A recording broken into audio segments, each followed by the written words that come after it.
अध्याय 4 शूद्र बनाम आर्य। पूर्व विवरण से यह स्पष्ट है कि ब्राह्मण स्मृतिकारों की कृतियों से यह पता नहीं चलता कि शूद्र कौन थे, वे आर्यों का चौथा वर्ण कैसे बने। इसलिए पाश्चात्य विद्वानों द्वारा शूद्रों की उत्पत्ति के संबंध में व्यक्त मत का अवलोकन आवश्यक है। शूद्रों की उत्पत्ति के बारे में पाश्चात्य विद्वानों का निश्चित मत है। यद्यपि सभी विद्वान एकमत नहीं है, तथापि निम्नलिखित बातों पर सभी एकमत हैं। 1. वैदिक साहित्य की रचना आर्यों द्वारा की गई। 2. आर्य भारतवर्ष में बाहर से आए और भारत पर आक्रमण किया। 3. भारत के मूल निवासी दास और दस्यु थे, जो आर्य जाति से भिन्न जाति के थे। 4.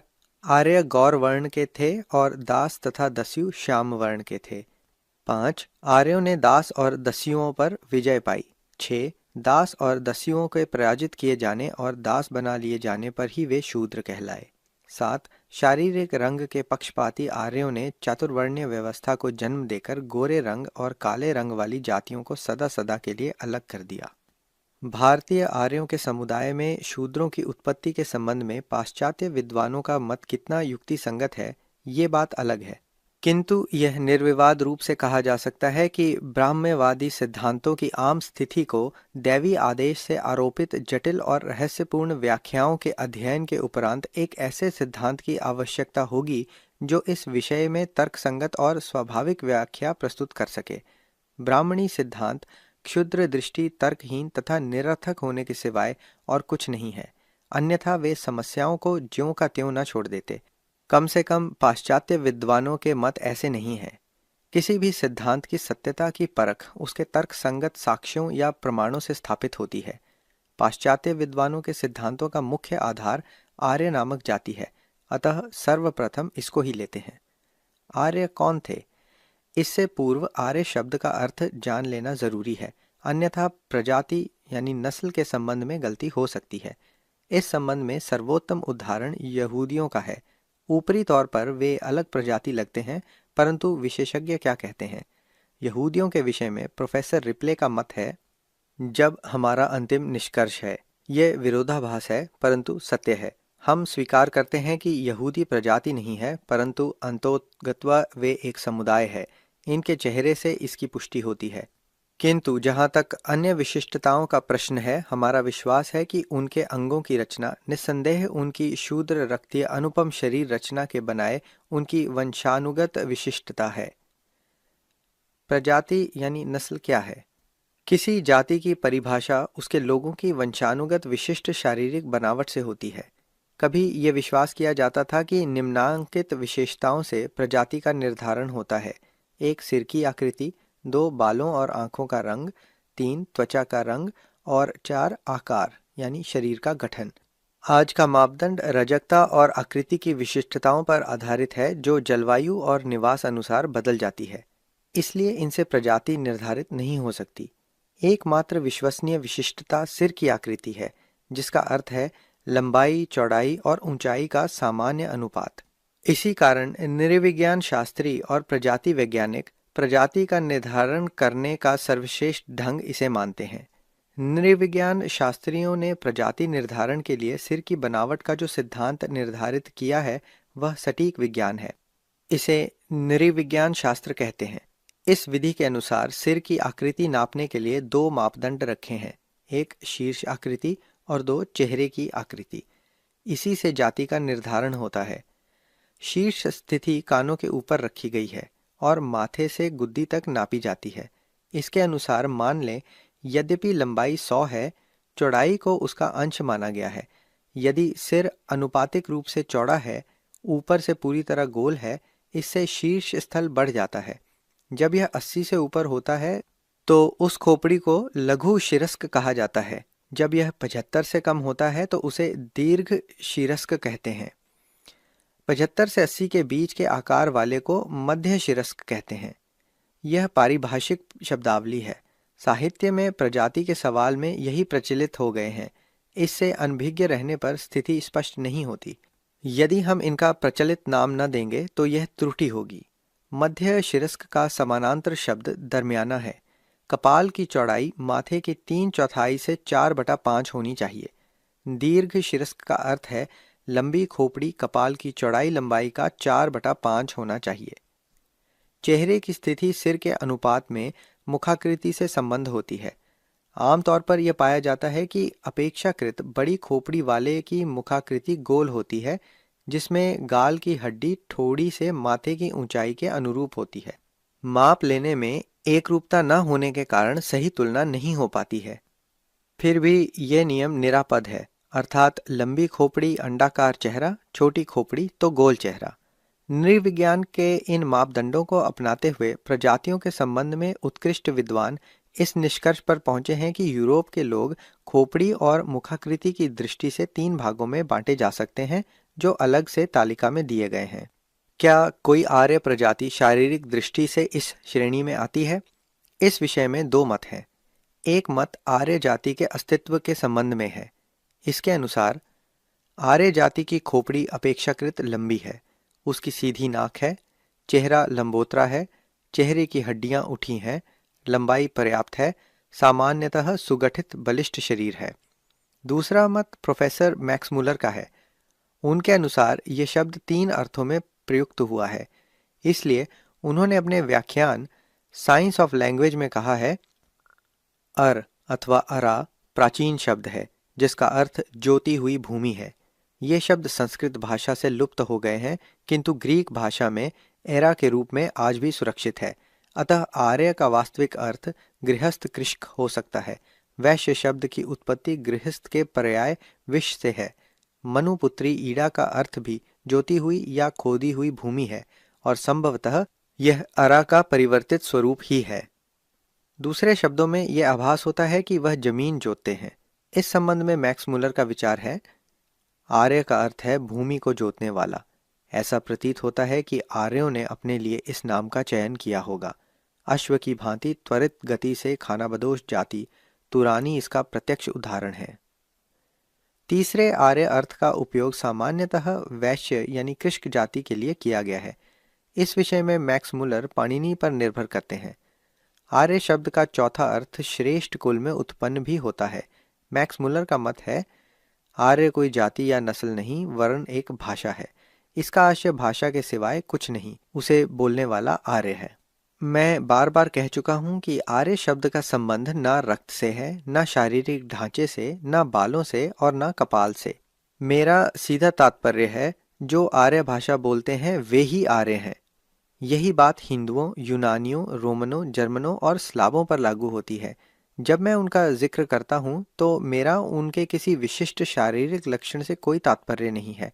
नीली आंखों वाले, घने बालों वाले स्कैंडिनेवियन चाहे विजयी हों या पराजित, चाहे उन्होंने अपने काले स्वामियों की भाषा भी अपना ली हो या इसके विपरीत रहे हों, मैं जब उन्हें हिंदू, यूनानी, रोमन, जर्मन या स्लाव कहता हूँ तो इस आशय से जोर देकर कहता हूं कि काले से काले रंग के हिंदू भी आरंभ में आर्य भाषा भाषी रहे हैं और उन्हें मैं गोरे से गोरे स्कैंडिनेवियन समझता हूं। ये दृढ़ शब्द कठोर हो सकते हैं, परंतु हम अपनी भाषा के बारे में निर्णय नहीं कर सकते। मेरी दृष्टि में कोई किसी प्रजाति वैज्ञानिक ने आर्य नस्ल की बात कही है, वह उसकी आंखें और बाल का हवाला देता है, तो वह किसी बहुभाषा भाषी की तरह पापी है जो दीर्घ शिरस्त शब्दावली का प्रयोग करता है अथवा लघु शिरस्त का सिद्धांत प्रस्तुत करता है। ये भाषा के बेबीलोनी भ्रमजाल से भी बुरा है। वह चोरी है। हमने भाषा के वर्गीकरण के लिए शब्दावली विकसित की है, भले ही वे कपाल, बालों और आंखों के बारे में अपनी शब्दावली तैयार करें। इस संदर्भ में जिन्हें यह पता है कि मैक्समूलर कभी आर्य प्रजाति के सिद्धांत को मानते थे और उन्होंने उसका प्रचार भी किया था, वे उनके विचारों की प्रशंसा करेंगे। इस प्रकार हमारे सामने 2 मत हैं जिनमें कोई समानता नहीं है। एक मत के अनुसार आर्य जाति का अस्तित्व उनकी शरीर रचना, उनके कपाल व मुखाकृति के आधार पर निर्धारित करता है। 2. प्रोफेसर मैक्समूलर के अनुसार एक भाषा भाषी जन समुदाय के रूप में आर्य जाति का अस्तित्व था।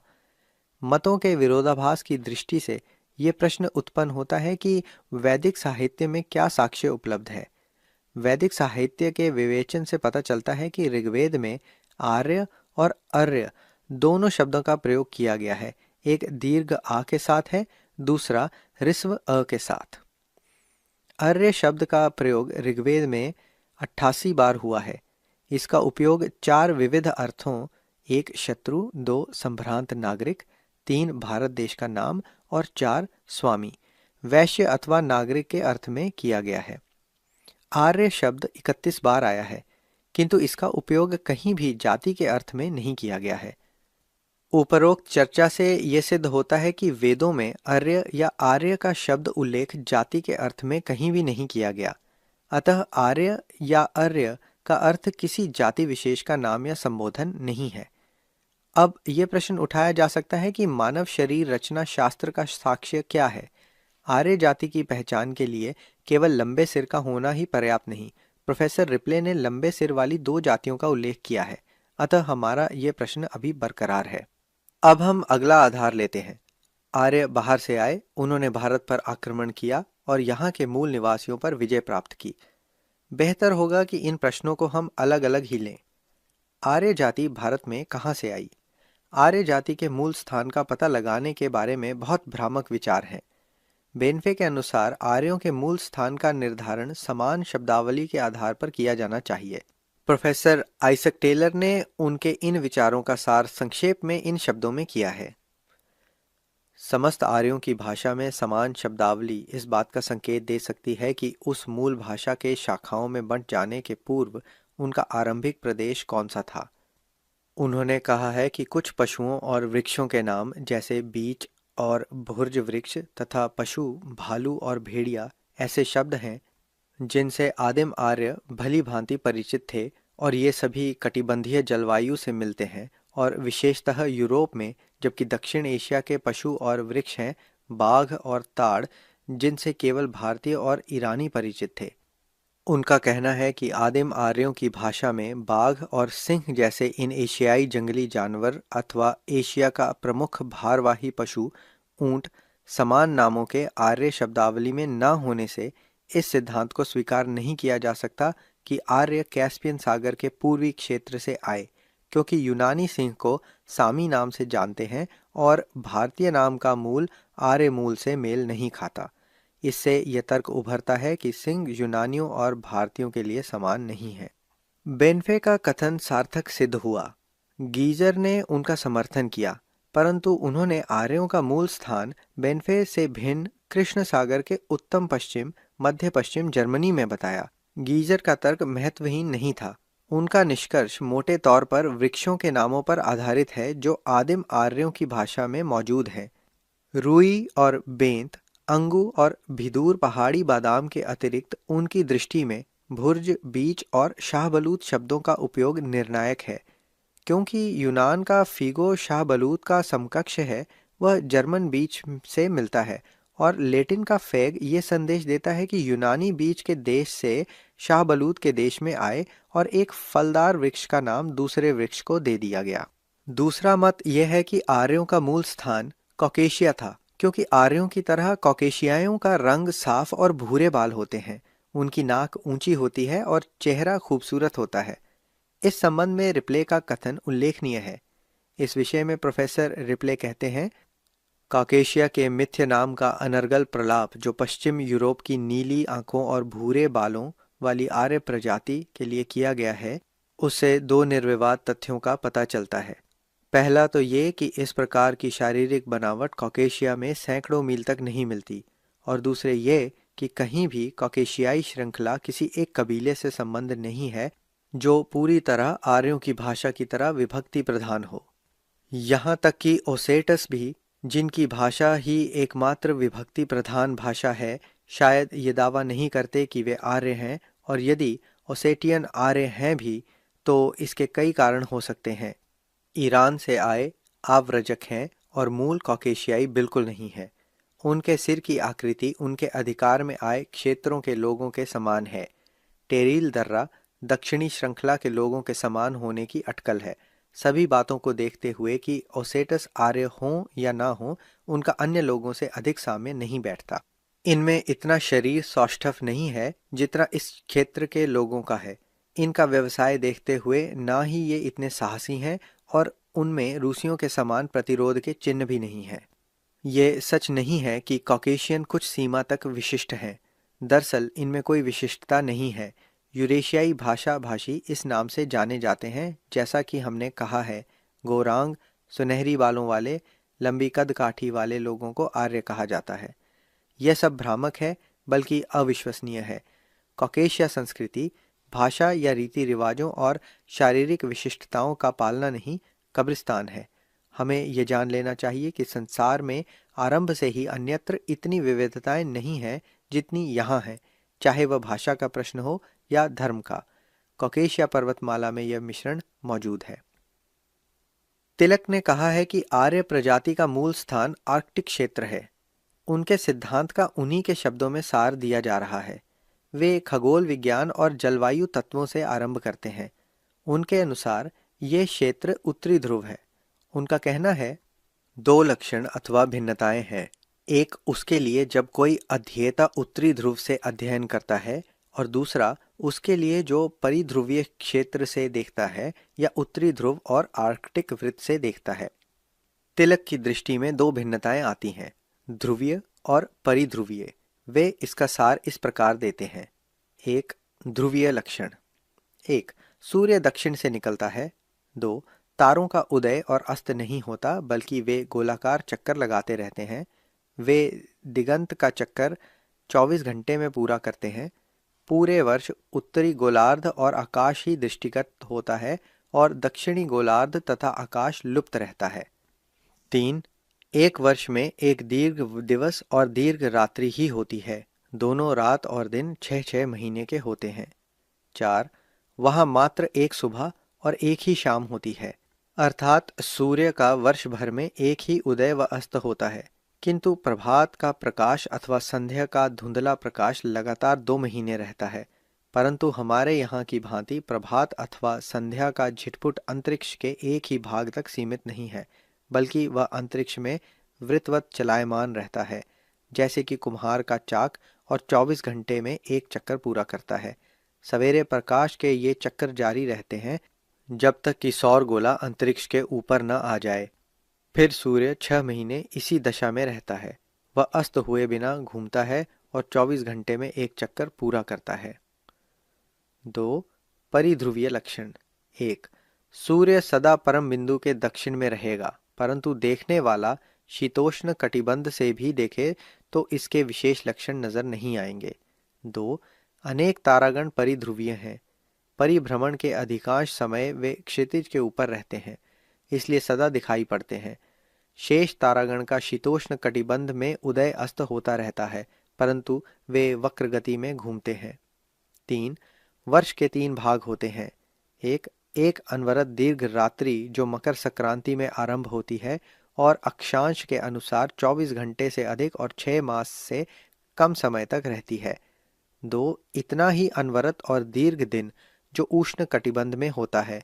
3, इसके बाद शेष वर्ष में सामान्य दिन और रात आरंभ होती है।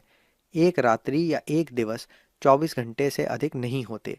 लंबी अनवरत रात के बाद निकलने वाला दिन पहले तो छोटा होता और लंबी अवधि का होने तक लगातार बढ़ता रहता है। लंबा दिन समाप्त हो जाने पर रात भी छोटी होती है और वर्ष के अंत तक लंबी अनवरत रात्रि बन जाती है। 4, लंबी अनवरत रात्रि के पश्चात का प्रभात कई दिन का होता है, परंतु उत्तरी ध्रुव पर स्थान की अक्षांश रेखा के अनुसार आनुपातिक रूप से छोटा होता है। उत्तरी ध्रुव के कुछ अंश इधर उधर परिक्रमित प्रभात का अधिकांश अवधि में उषाकालीन प्रकाश दृष्टिगत होता है। सामान्य दिन और रात का प्रभात काल शीतोष्ण कटिबंध की तरह होता है, जो केवल कुछ ही घंटों का होता है। अनवरत दौस में सूर्य अंतरिक्ष के ऊपर होता है। यह परिक्रमा करता हुआ दिखाई देता है, जिसका अवसान नहीं होता। यह वक्र परिक्रमा करता है कि क्षितिजीय नहीं, और दीर्घ रात्रि में वह पूरी तरह क्षितिज के नीचे आ जाता है, जबकि शेष वर्ष उसका उदय और अस्त होता है। वह 24 घंटों के कुछ काल में सूर्य के आच्छादन के अनुसार घटता बढ़ता रहता है। अपने विश्लेषण का उपसंहार तिलक इस प्रकार करते हैं। हमारे सामने ध्रुव और परिध्रुव के क्षेत्र के बारे में दो भिन्नताएं अथवा लक्षण हैं। ये अवस्थाएं विश्व के अन्य क्षेत्रों में नहीं पाई जाती। धरती के ध्रुव की आज भी वह स्थिति है जो करोड़ों वर्ष पूर्व थी, इसलिए उपरोक्त खगोलीय अवस्थाएं सदा समान रहती हैं। और इससे आदि सृष्टिकाल में तीव्र परिवर्तन हुए हैं। तिलक ने आर्कटिक क्षेत्र की दशाओं के संदर्भ में बताया है और यह तर्क दिया है। वैदिक व्याख्याओं अथवा परंपराओं से पता चलता है कि उपरोक्त प्रवृत्तियों से यह अनुमान होता है कि ध्रुव और परिध्रुवीय परंपराओं से वे ऋषि अवगत थे जो उन्हें वंशानुगत मिली थी। संयोग से वैदिक साहित्य में ऐसे अनेक प्रसंग हैं जिनसे दीर्घ रातों और दीर्घ दिवसों का प्रत्यक्ष संबंध मिलता है। इसके साथ ही बहुत सी कथाएं भी इस बात के साथ मेल खाती हैं। तिलक अपनी नैसर्गिक और वैदिक कथाओं से संतुष्ट हैं कि वे उत्तरी ध्रुव की अवस्था से मेल खाती हैं और निष्कर्ष निकालते हैं कि वैदिक आर्यों का मूल स्थान आर्कटिक क्षेत्र रहा होगा। दरअसल ये एक मौलिक सिद्धांत है। इसमें मात्र एक बिंदु ऐसा है जिसकी अनदेखी कर दी गई है। वह है आर्यों का प्रिय प्राणी। वह उनके जीवन और धर्म से बड़ी गहनता से जुड़ा है। वह है अश्व, जिसका अश्वमेध यज्ञ से प्रमाण मिलता है। प्रश्न है कि क्या आर्कटिक क्षेत्र में घोड़ा विद्यमान था? यदि उत्तर नकारात्मक है तो आर्कटिक क्षेत्र का सिद्धांत संदिग्ध है। ऐसा कौन सा साक्ष्य है जिससे पता चले कि आर्यों ने भारत को आक्रांत किया और यहाँ के मूल निवासियों को अपने अधीन कर लिया? जहाँ तक ऋग्वेद का संबंध है, उसमें रंच मात्र भी भारत पर बाहर से आक्रमण का संकेत नहीं है। श्री पीटी श्रीनिवास अयंगर कहते हैं, मंत्रों की सावधानी पूर्वक की गई मीमांसा से जहाँ जहाँ आर्य, दास और दस्युओं का संदर्भ मिलता है, पता चलता है कि वह पूजा पद्धति का संघर्ष है, प्रजाति का नहीं। ये शब्द अधिकांशतः ऋग्वेद संहिता में आते हैं। 1,53,972 शब्दों में से इनकी आवृत्ति 33 बार हुई है। इतना अल्प प्रसंग इस बात का प्रमाण है कि आर्य कबीला आक्रांता नहीं था जिसने विजय के पश्चात स्थानीय लोगों को भगा दिया हो, क्योंकि विजेता जाति अपनी विजयों का बार बार जिक्र करती है। जहाँ तक वैदिक साहित्य का प्रश्न है, उससे पता नहीं चलता कि आर्य बाहर से आए। इस संदर्भ में ऋग्वेद के मंत्र 75 में 7 नदियों का प्रसंग महत्वपूर्ण है। Professor DM. त्रिवेदी के अनुसार नदियों का संबोधन मेरी गंगा, मेरी जमुना और मेरी सरस्वती कहकर किया गया है। कोई भी विदेशी ऐसा संबोधन क्यों करेगा? ऐसा संबोधन वही कर सकता है जिसका इनसे निकट का भावनात्मक संबंध हो। जय पराजय के प्रश्न का उत्तर वेदों में सुलभ है। दास और दस्यु आर्यों के शत्रु के रूप में वर्णित हैं। इसके वध और उन्मूलन के लिए अनेक बार वैदिक ऋषियों ने देवों का आह्वान किया है, किंतु आर्यों की विजय के विषय में कोई निर्णय करने से पहले निम्नलिखित बातों पर विचार करना आवश्यक है। पहले, ऋग्वेद में आर्यों और दास तथा दस्युओं में युद्ध के प्रसंगों की कोई विशेष कथा नहीं मिलती। केवल छोटी छोटी झड़पों का उल्लेख मिलता है। ये जय पराजय का प्रमाण नहीं हो सकता। ऋग्वेद में 33 स्थानों पर इस शब्द का उल्लेख है। केवल 8 में उन्हें दासों का विरोध कहा गया है। 7 स्थानों पर दस्युओं के विरुद्ध है। कहीं कहीं दोनों के बीच संघर्ष का उल्लेख है। जय पराजय का प्रमाण नहीं मिलता। दूसरे, दासों, दस्युओं और आर्यों में भले ही संघर्ष की स्थिति नहीं हो, दोनों में शांति बनाए रखने के लिए सम्मानजनक समझौते हुए हैं। ऋग्वेद के मंत्र 6:33-3, 7:83-1, 8:51-9, 10:102-3 में स्पष्टतः कहा गया है कि आर्य और दास एवं दस्युओं ने संयुक्त रूप से शत्रु से युद्ध किया। तीसरे, आर्य और दास एवं दस्युओं में जो भी विरोध रहा है, उनमें जातिगत विरोध नहीं रहा। ऋग्वेद के अनुसार संघर्ष जातीय नहीं, धार्मिक आधार पर था। त्रैवेद में इसका प्रमाण है। ऋग्वेद में दस्युओं के बारे में बताया गया है। ऋग्वेद के मंत्र 10:22.8 में कहा गया है, हम दस्यु जातियों के बीच रहते हैं। ये ना तो यज्ञ करती है और ना किसी की पूजा। उनके संस्कार अनुष्ठान भी भिन्न है, अतः वे मनुष्य कहलाने योग्य नहीं है। हे शत्रुहंता, इन दासों का विनाश करो। इस विवेचन से ऋग्वेद के अनुसार इस मत का खंडन होता है कि आर्य बाहर से आए और उन्होंने यहाँ के मूल निवासियों दास दस्युओं को जीता। ये तो हुई आर्यों के बाहर से आने, दास दस्युओं को जीतने की बात। अब तक इस पर आर्य दृष्टिकोण से विचार किया गया है। आइए अब इस पर विचार करें कि क्या दास और दस्युओं के नाम का प्रयोग जाति सूचक है? जो इसका समर्थन करते हैं वे इसका प्रमाण देते हैं। जो लोग दासों और दस्युओं से जातीय संघर्ष मानते हैं वे निम्नांकित प्रश्नों का उत्तर दें। 1. ऋग्वेद में प्रयुक्त मृद्रावक और अनास को दस्युओं के लक्षण गुण के समान बताया गया है। 2. ऋग्वेद में दास कृष्ण वर्ण कहे गए हैं। ऋग्वेद में मृद्धार्वक शब्द का 174.2, 5 32.8, 7 6.3 तथा 7 18.3 में प्रयोग किया गया है। ऋग्वेद में मृद्रावक से आशय है वह व्यक्ति जो गंवार है और अपरिष्कृत भाषा का प्रयोग करता है। क्या भाषा का गंवारूपन या अपरिष्कृत होना जाति भिन्नता का साक्ष्य माना जा सकता है? इसे साक्ष्य के रूप में ग्रहण करना विवेकशीलता नहीं है। ऋग्वेद 5:29.10 में अनास का अर्थ क्या है? इसकी दो व्याख्याएं मिलती हैं। प्रोफेसर मैक्समूलर के अनुसार अनास का अर्थ बिना नाक वाला या चपटी नाक वाला है। सायणाचार्य इसका अर्थ बिना मुंह वाला अर्थात कटुभाषी बताता है, अर्थात देव वचनों से वंचित। सायणाचार्य ने इस शब्द को अनअसा पढ़ा है। मैक्स मुलर के अन्नासा अर्थात बिना नासिका वाला। इनमें शुद्ध क्या है? उनका मत विसंगत प्रतीत होता है। इसके पक्ष में दो बातें प्रमुख हैं। एक तो ये कि शब्द का अर्थ का अनर्थ नहीं किया गया, और दूसरा ये कि दस्युओं को कहीं भी बिना मुंह अथवा बिना नाक वाला नहीं बताया गया। उन्हें मृद्रावक का पर्याय माना जाना चाहिए। अस्तु ऐसा कोई प्रमाण उपलब्ध नहीं है जो इस मत की पुष्टि करे कि दस्यु एक भिन्न जाति थी। अब दासों को लें। ये सच है कि ऋग्वेद 6:47.21 में दासों को कृष्णांग बताया गया है। फिर भी इस मत को स्वीकार करने से पूर्व निम्नांकित बातों पर विचार करना आवश्यक है। 1. ऋग्वेद में दासों के लिए केवल एक बार कृष्ण योनि शूद्र का प्रयोग किया है। 2. यह स्पष्ट नहीं है कि क्या यह शब्द लाक्षणिक रूप से प्रयोग किया गया है अथवा शाब्दिक अर्थ में। 3. हमें यह पता नहीं है कि क्या यह यथार्थ है अथवा घृणा का प्रतीक।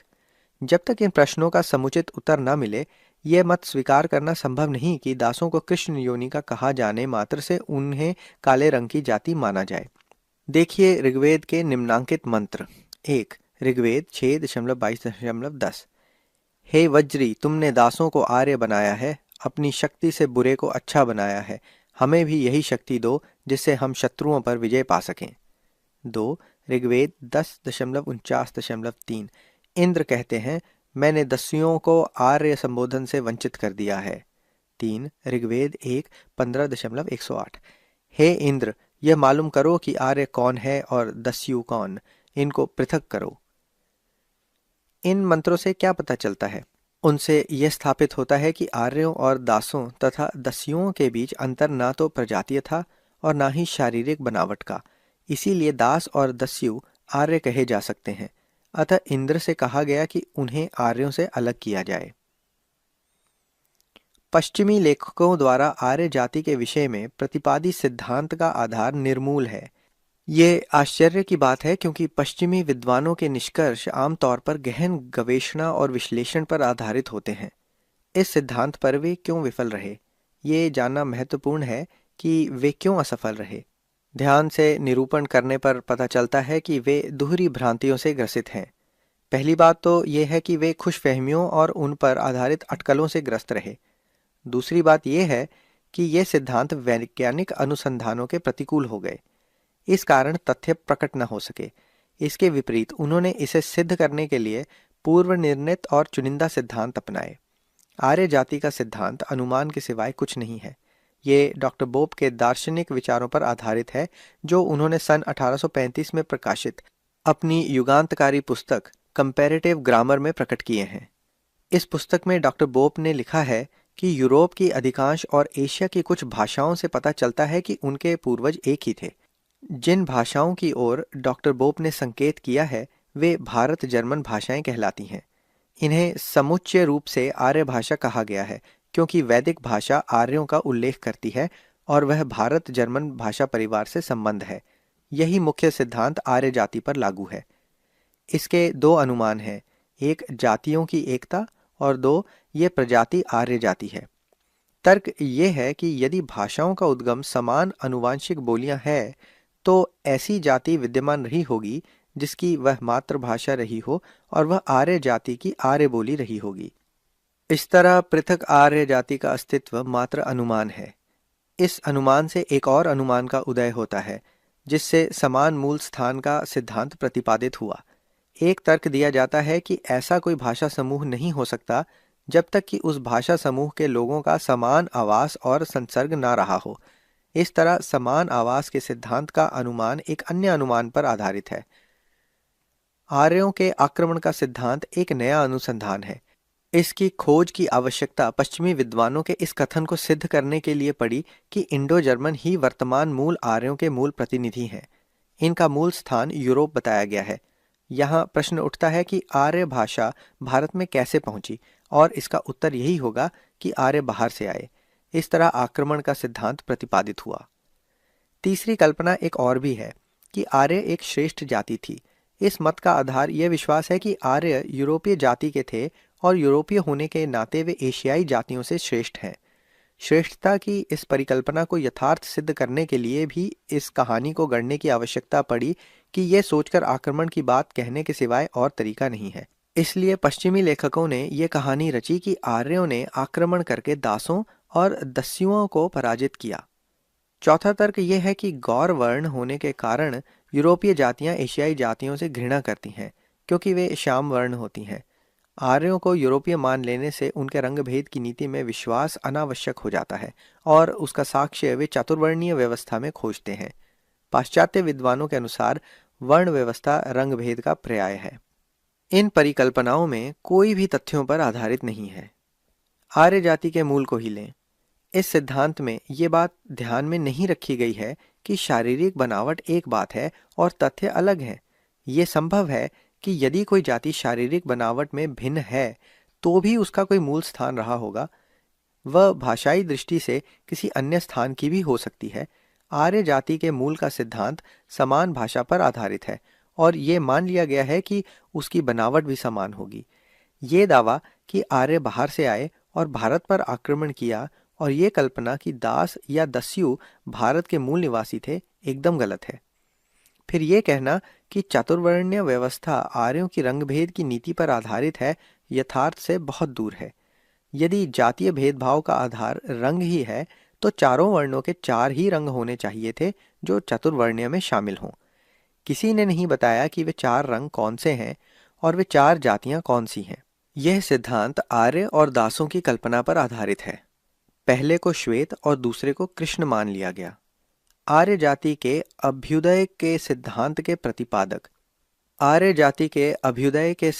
प्रतिपादक अपने मत की पुष्टि में इतने उत्कंठित हैं कि वह यह भी भूल बैठे हैं कि उनकी परिकल्पना में कितनी विसंगतियां हैं। ये केवल उत्पत्ति को सिद्ध करना चाहते हैं और इसलिए उन्होंने वेदों से जो कुछ उन्हें अनुकूल लगा सिद्ध साक्ष्य के रूप में प्रस्तुत किया। प्रोफेसर माइकल फोस्टर ने कहीं कहा है कि अटकलें विज्ञान की सहायक हैं। बिना अटकलों के अनुसंधान सफल नहीं हो सकते। साथ ही यह भी सत्य है कि जब अटकलों का ही वर्चस्व हो जाता है तो वह विज्ञान के लिए घातक होता है। पश्चिमी विद्वानों का आर्य जाति का सिद्धांत एक दृष्टांत है कि किस प्रकार अटकलों ने विज्ञान को विषाक्त बना दिया है। आर्य जाति की उत्पत्ति का सिद्धांत एक पुरानी भ्रांति है। इसका अंत बहुत पहले हो जाना चाहिए था, किंतु इसके विपरीत इसका जनसाधारण पर प्रभाव दृढ़ हुआ है। इसके दो कारण रहे हैं। पहला, ब्राह्मण विद्वानों का सिद्धांत का समर्थन। ये बहुत आश्चर्यजनक है। हिंदू होने के नाते उन्हें पाश्चात्य विद्वानों के इस मत को अमान्य करना था कि यूरोपीय जाति होने के कारण वे एशियाई जातियों से श्रेष्ठ बताई गई है, किंतु ब्राह्मण इसका तिरस्कार करने के बजाय इसका समर्थन करते हैं। इसका एक सरल सा कारण है कि ब्राह्मण दो राष्ट्र के सिद्धांत में विश्वास रखता है। वह स्वयं को आर्यों का प्रतिनिधि मानता है और शेष हिंदुओं को अनार्य जातियों की संतान कहने से इस सिद्धांत से उसके उत्तम होने के अहम की पूर्ति होती है। वह आर्यों के बाहर से आने तथा अनार्य जातियों को विजित करने के सिद्धांत का समर्थन इसलिए करता है कि इससे उसे अब्राह्मणों पर अपना प्रभुत्व बनाए रखने का औचित्य ठहराने में सहायता मिलती है। दूसरे पाश्चात्य विद्वानों के वर्ण का अर्थ रंग अधिकांश ब्राह्मण विद्वानों ने स्वीकार कर लिया है। वास्तव में आर्य सिद्धांत का मूल आधार यही है। जब तक वर्ण की यह व्याख्या मानी जाती रहेगी, आर्य सिद्धांत जीवित रहेगा। अतः आर्य सिद्धांत के यह अंश महत्वपूर्ण है और उनका सूक्ष्म विश्लेषण करना जरूरी है। ये 3 प्रकार के हो सकते हैं। अ. क्या यूरोपीय जातियां गोरी थी या काली? ब. क्या भारतीय आर्य गोरे थे? स. वर्ण शूद्र का वास्तविक अर्थ क्या है? प्राचीनतम यूरोपियनों के रंग के बारे में प्रोफेसर रिप्ले निश्चित रूप से कहते हैं कि वे काले थे। अब तक के अनुसंधान और विविध तथ्यों के निरूपण से यूरोपीय केवल लंबोतरे सिर वाले ही नहीं थे, बल्कि वे काले रंग के भी थे। हमने दक्षिणी फ्रांस में प्रागैतिहासिक जाति क्रो मैग्नोन का अस्तित्व सिद्ध किया है, जिनके बाल काले और आंखें आकर्षक हैं, और हमने पाया है कि इन कृषकों में काले बाल और आंखें बड़ी बड़ी हैं, और ब्रिटिश आइल्स और स्कॉटलैंड के ताम्रवर्णी लोगों से समानता की है, जो ब्रिटेन की प्रागैतिहासिक जातियां हैं। इतना ही नहीं, गरफागनाओं से भी समानता है। जहां उत्तरी इटली की प्राचीन लिगुरियन जाति के वंशज मिलते हैं, ये मानव सामान्यतः काले हैं। अतः सामान्य सिद्धांतों और स्थानीय विवरण के संदर्भ में यह स्पष्ट है कि यूरोप की पूर्ववर्ती जातियां निश्चय ही अश्वेत थी, और ये मेडिटेरेनियन थी, ना कि स्कैंडिनेवियाई। अब वेदों पर आते हैं। संभव है कोई ऐसा उदाहरण मिल जाए जो आर्यों की रंगभेद की नीति का संकेत दे। ऋग्वेद 1.117.8 में प्रसंग है कि अश्विन ने श्याथा और रुस्ती से विवाह किया। श्याथा काली थी और रुस्ती गोरी। ऋग्वेद 1.117.5 में अश्विन की स्तुति कुंदन वर्णा वंदना के उद्धार के लिए की गई। ऋग्वेद 9.3.9 में एक आर्य ने पिशांक रक्ताभ ताम्रवर्ण वाले गुणी पुत्र के लिए देवताओं की आराधना की। इन उदाहरणों से यह सिद्ध होता है कि आर्य वर्ण भेद के समर्थक नहीं थे। वे ऐसा क्यों करते? उनकी अनेक जातियां थी जिनका रंग भिन्न भिन्न था, जैसे ताम्रवर्ण, श्वेतांग, श्यामल आदि। दशरथ के पुत्र राम और यदु के वंशज कृष्ण को श्याम वर्ण दिखाया जाता है। वे आर्य थे। ऋग्वेद के अनेक मंत्रों के सृष्टा ऋषि दीर्घात्मा थे। वे श्याम वर्ण के थे। ऋग्वेद के मंत्र के अनुसार महान ऋषि कण्व भी श्याम वर्ण के ही थे। अब अंतिम पहलू वर्ण शब्द के अर्थ को लेते हैं। सर्वप्रथम हम ये देखेंगे कि ऋग्वेद में इसका प्रयोग किस अर्थ में किया गया है। ऋग्वेद में वर्ण शब्द 22 बार आया है। इसका प्रयोग उषा, अग्नि, सोम आदि आराध्यों के रूप, स्वरूप या रंग के अर्थों में 17 बार किया गया है। देव आराध्यों के लिए प्रयुक्त होने के कारण ये अनुमान लगाना श्रेयस्कर नहीं होगा कि वर्ण शब्द को ऋग्वेद में मानवों के लिए कब प्रयुक्त किया गया। ऋग्वेद में 4-5 बार इसका प्रयोग प्राणियों के लिए किया गया है। इससे ये प्रकट नहीं होता कि शारीरिक रंग के लिए ऋग्वेद में वर्ण शब्द का प्रयोग किया गया है अथवा नहीं। ऋग्वेद के मंत्र 3:34.5 से संदेह उत्पन्न होता है। इसकी व्याख्या विन्यास शुक्ल वर्ण का वृद्धि श्लेष अलंकार है। एक अर्थ तो यह है कि इंद्र ने उषा को अपने प्रकाश से शुक्ल रंग की वृद्धि अर्थात प्रकाश की वृद्धि के लिए आदेश दिया, और दूसरा अर्थ यह होता है कि शुक्लांगों की संख्या में वृद्धि। ऋग्वेद के मंत्र 9:71.2 की व्याख्या भी असुर वर्ष निकंदन अपने आप में स्पष्ट नहीं है। यह सूक्त सोम पावनम से संबंधित है। ये बात ध्यान में रखनी होगी कि सोम असुर वर्ण निकंदन के रूप में वर्णित है। यहाँ वर्ण का अर्थ रूप है। पद का दूसरा भाग कहता है, उसने अपने श्यामल या काले आवरण को उतार फेंका और आकर्षक आवरण को धारण किया। यहाँ वर्ण का अर्थ काला रंग होता है। ऋग्वेद का मंत्र 1:179.6 बहुत ही सहायक है। इसके अनुसार ऋषि अगस्त्य ने प्रजा संतति और बल प्राप्त करने के लिए लोप मुद्रा से सहवास किया और उससे 2 वर्ण उत्पन्न हुए। यद्यपि इस पद से यह स्पष्ट नहीं हो पाया कि वे 2 वर्ण कौन थे, फिर भी यह कहा जा सकता है कि 2 वर्ण से अर्थ आर्यों और दासों से है। यदि ऐसा ही मान लिया जाए तो निस्संदेह वर्ण का अर्थ वर्ण होता है, न कि शरीर का रंग। ऋग्वेद के मंत्र 1:104.2 और 2:12.4 में दासों के लिए वर्ण शब्द का प्रयोग किया गया। प्रश्न यह है कि दासों के संदर्भ में प्रयुक्त शब्द वर्ण का अर्थ क्या है? क्या इसका यह अर्थ लिया जाए कि दास श्याम रंग के थे अथवा उनका अपना अलग वर्ण था? दोनों में कौन सा अर्थ सही है ये पता नहीं चलता, अतः किसी निश्चय पर नहीं पहुंचा जा सकता। ऋग्वेद का साक्ष्य अधूरा है। इस संबंध में भारतीय ईरानी साहित्य में वर्ण शब्द की गवेषणा सहायक सिद्ध हो सकती है। यदि हाँ, तो किस रूप में? सौभाग्यवश ज़ैंदावेस्ता में यह शब्द वर्ण या वरेणा के रूप में उपलब्ध है। इसका शाब्दिक अर्थ धार्मिक सिद्धांत और संप्रदाय का विश्वास या आस्था है। इस शब्द की उत्पत्ति वर से हुई है और वर का सामान्य अर्थ धार्मिक आस्था, विश्वास और मत है। वर या वरे शब्द का प्रयोग गाधाओं में इसी अर्थ में 6 बार आया है। इसका उल्लेख गाधा अहुनावैती यासनाहा 30 पद 2 में हुआ है। इसका अनुवाद इस प्रकार है: एकाग्रचित होकर उस सत्य को सुनो जिसे मैं उद्घाटित करता हूँ। अपनी कुशाग्र बुद्धि से मनन करो। प्रत्येक व्यक्ति को अपने विश्वास को दृढ़ करना चाहिए। महाकाल के पूर्व प्रत्येक व्यक्ति को उस रूप के प्रति सजग होना चाहिए जो हमने बताया है।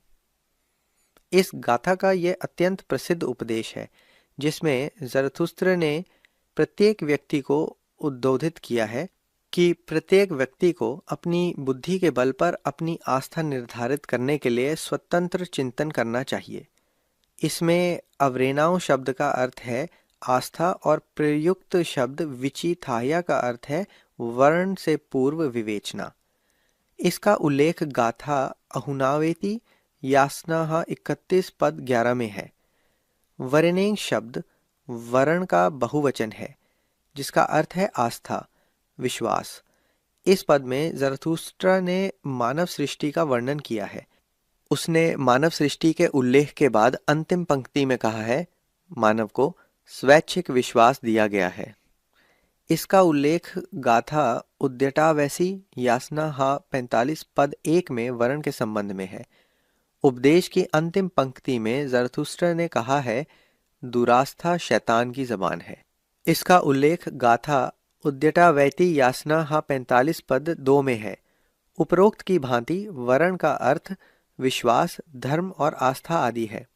ज़रथुस्त्र ने पाप पुण्य के विश्लेषण की दार्शनिक व्यवस्था की है। उन्होंने मानव के द्विभावों को दर्शाया है। इस पद में मन की पुण्य वृत्ति और पाप वृत्ति का उल्लेख किया है। प्रत्येक के विषय में कहा गया है, न मनसा, न वाचा और न बौद्धिक विश्वास, न कथन, न कार्य चेतना और न ही आत्मा से हम सहमत होते हैं। इसका उल्लेख गाथा स्पेंता मेन्यू यासनाहा 48 पद 4 में है। वरेने का अर्थ है धर्म, आस्था। इस पद में ज़रथुस्त्र कहते हैं, जो अपने मन को निर्मल और पवित्र बना लेता है और भावों को कार्य व्यवहारों से शुद्ध रखता है, उस व्यक्ति की कामनाएं अपनी आस्था के अनुरूप होती हैं। इसका उल्लेख गाथा स्पेंथा मेन्यू यासनाहा 49 पद 3 पर है। वर्णेयी को संप्रदान कारक में प्रयुक्त किया गया है जिसका अर्थ धर्म है। इसी पद में थेसई शब्द आया है। इसका अर्थ भी धर्म संप्रदाय और धर्म संहिता है। ये दोनों शब्द एक ही पद में हैं और हमारे तर्क की पुष्टि करते हैं। जया की थेसा जिसका अर्थ धर्म है, अहुरकेसा का अर्थ भी धर्म है। थेसा का पहले भी अनुवाद किया है जिसका तात्पर्य धर्म है। वेदिदाद अवेस्ता भाषा में ज़रस्थु धर्म ग्रंथ में अन्यो वर्ण आता है। यहाँ अन्यो का अर्थ है अन्य, वर्ण का अर्थ है धर्म। इस प्रकार अन्यो वर्ण शब्द का अर्थ है अन्य धर्म की अनुयायी। वेदिदाद में भी एक शब्द है अन्योथेसा, इसका अर्थ भी अन्य धर्मानुयायी है। गाथा से उत्पन्न क्रिया के कई रूप देखने को मिलते हैं, जैसे अहुनवेती गाथा यासनाहा 31 पद 31। ज़रस्थु कहते हैं, या जा तो विस्पेंग वायुराया शब्द का अर्थ है मैं सभी प्राणियों का खुदा में अकीदा यानी विश्वास पैदा करता हूँ। यासनाहा 28 पद 5 में एक शब्द आता है बोरोई मेदी, हम यकीन लाएं। हमें गाथा बहिष्ट तैश्रीत्रस्त यासनाहा 53 पद 9 में एक शब्द मिलता है दुज वर्णेइस। ये रोचक बहुवचन है। उपसर्ग दुज का अर्थ है अधर्म या दुष्टमापूर्ण धर्म का अनुयायी। ज़रस्थु धर्म में यासनाहा 12 में सत्य की स्वीकारोक्ति में एक शब्द आता है फ्रावरण। इसका अर्थ है मैं भाजदायासनो ज़रस्थुरिस्त माजदा इबादत अथवा ज़रस्थु धर्म में स्वीकारोक्ति। यासना 12 में या वर्ण है। यहाँ या संबंध कारक है जिसका अर्थ है आस्था, धर्म। एक या वर्ण यासना 12 में 9 बार आया है और इसका स्पष्ट अर्थ धर्म और आस्था है। फिर वर्ण शब्द का कैशा के साथ प्रयोग धर्म का अर्थ देता है। यासना 16 में जरस्थु शब्द है वर्णमचा क्षेमचा याजमेदे। इसमें जरस्तु की पूजा का रोचक उल्लेख है। इस शब्दावली से स्पष्ट आभास मिलता है कि इसका अर्थ जरस्तु धर्म और उसमें आस्था है। उपरोक्त का अनुवाद है, हम जरस्तु आस्था और धर्म की उपासना करते हैं। ज़ेंद अवेस्ता का यह प्रमाण वर्ण शब्द के विषय में कोई संदेह नहीं छोड़ता कि मूल रूप से इसका तात्पर्य आस्था से है और इसका रंग या रूप से कोई रिश्ता नहीं है। निष्कर्ष ये है कि पश्चिमी सिद्धांत की समीक्षा की जाए तो ऐसा प्रकट होता है: एक, वेदों में आर्य जाति का कोई संकेत नहीं है। दो, भारत पर आर्य प्रजाति के आक्रमण का वेदों में कोई साक्ष्य नहीं मिलता कि आर्यों ने भारत के आदिम निवासी समझे जाने वाले दास या दस्युओं को पराजित किया। तीन, कोई ऐसा प्रमाण नहीं मिलता कि आर्यों, दासों या दस्युओं में प्रजातीय भेद है। चार, वेदों से यह प्रमाणित नहीं होता कि आर्यों और दास दस्युओं के रंग में कोई अंतर है।